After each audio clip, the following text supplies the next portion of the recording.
যুক্তরাষ্ট্রকে চরম অনুশোচনা করতে হবে এমন কঠোর হুঁশিয়ারি দিয়েছেন ইরানের পররাষ্ট্রমন্ত্রী আব্বাস আরাকচি। আন্তর্জাতিক জলসীমায় ইরানের যুদ্ধজাহাজ ডুবিয়ে দেওয়ার ঘটনাকে তিনি সরাসরি সমুদ্রের বুকে নৃশংসতা বলে আখ্যা দিয়েছেন। এই হামলায় বহু নাবিক প্রাণ হারিয়েছেন। ঘটনাটি ঘটেছে ভারত মহাসাগরের বিস্তীর্ণ জলরাশিতে শ্রীলঙ্কার দক্ষিণ উপকূলের অনেক দূরে। পারস্য উপসাগর থেকে প্রায় 2000 মাইল দূরে থাকা অবস্থায় ইরানের এই যুদ্ধজাহাজে মার্কিন সাবমেরিন থেকে টর্পেডো নিক্ষেপ করা হয় বলে অভিযোগ। ইরান বলছে কোনো ধরনের সতর্ক বার্তা ছাড়াই হামলা চালানো হয়েছে। সামাজিক যোগাযোগ মাধ্যম এক্সে দেয়া বার্তায় আব্বাস আরাকচি বলেন, যুক্তরাষ্ট্র আন্তর্জাতিক জলসীমায় এক ভয়াবহ দৃষ্টান্ত স্থাপন করেছে। আমাদের ফ্রিগেট দেনা ছিল ভারতের নৌবাহিনীর আমন্ত্রিত অতিথি। প্রায় 130 নাবিক নিয়ে শান্তিপূর্ণ মিশনে থাকা একটি জাহাজকে বিনা উস্কানিতে আঘাত করা হয়েছে। যুক্তরাষ্ট্রকে এর চরম মূল্য দিতে হবে। শ্রীলঙ্কার উপপররাষ্ট্রমন্ত্রীর তথ্য অনুযায়ী IRIS দেনা পূর্ব ভারতীয় একটি বন্দর থেকে নিজ দেশে ফেরার পথে ছিল। ভোরের দিকে বিপদ সংকেত পাওয়ার পর শ্রীলঙ্কার সামরিক উদ্ধারকারী দল দ্রুত ঘটনাস্থলে পৌঁছায়।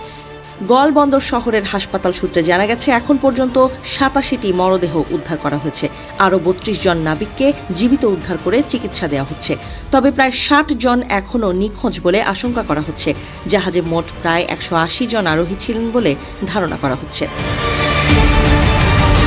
মার্কিন প্রতিরক্ষামন্ত্রী পিট হেগসেথ পেন্টাগনে এক ব্রিফিংয়ে বলেন, একটি ইরানি যুদ্ধজাহাজ আন্তর্জাতিক জলসীমায় নিজেকে নিরাপদ ভেবেছিল, কিন্তু সেটি একটি টর্পেডোর আঘাতে ডুবে গেছে।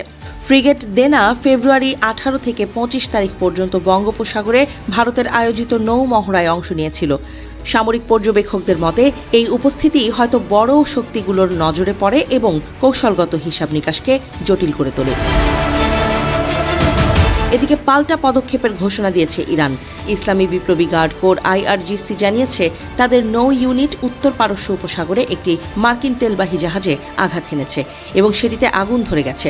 পাশাপাশি IRGC এর নৌ ও মহাকাশ ইউনিট এবং ইরানের জাতীয় সামরিক বাহিনী আঞ্চলিক মার্কিন ঘাঁটি ও ইসরায়েল অধিকৃত ভূখণ্ডে ক্ষেপণাস্ত্র হামলা চালিয়েছে বলে দাবি করেছে তেহরান।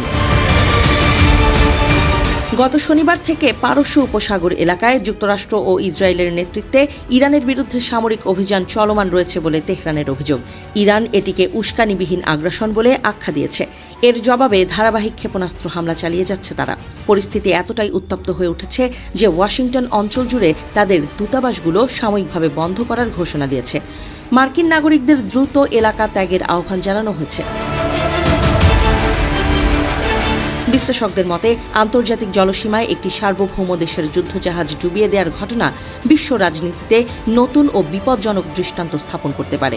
ভারত মহাসাগর থেকে পারস্য উপসাগর পুরো অঞ্চল এখন এক অগ্নিগর্ভ বাস্তবতার মুখোমুখি। এই সংঘাত যদি আরও বিস্তৃত হয়, তবে তার প্রভাব শুধু মধ্যপ্রাচ্যে সীমাবদ্ধ থাকবে না, বিশ্ব অর্থনীতি ও জ্বালানি বাজারেও বড় ধাক্কা লাগতে পারে।